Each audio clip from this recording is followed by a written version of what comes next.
गंगापूर तालुक्यातील कायगाव परिसरात गोदावरी नदीत रविवारी एक अज्ञात मृतदेह आढळून आल्यानं परिसरात एकच खळबळ उडाली आहे.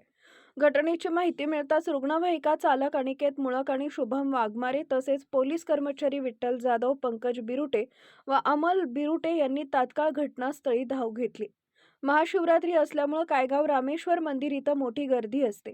परिसरात गोदावरी नदीत अज्ञात एक मृतदेह आज आढळून आल्यानं परिसरात खळबळ उडाली असून मृतदेह नदीतून बाहेर काढून पुढील वैद्यकीय तपासणीसाठी गंगापूर उपजिल्हा रुग्णालयात दाखल करण्यात आला आहे.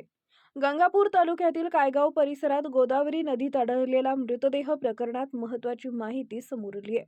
कायगाव बीटचे पोलीस कर्मचारी विठ्ठल जाधव यांनी नेवासा पोलीस ठाणे इथं चौकशी केली असता 2 दिवसांपूर्वी घरातून निघून गेल्याबाबत तक्रार दाखल असल्याची नोंद आढळली आहे.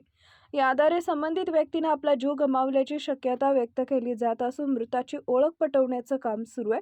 घटनेबाबत अधिक माहिती मिळवण्यासाठी व मृताची ओळख पटवण्यासाठी गंगापूर पोलीस पुढील तपास करत आहेत.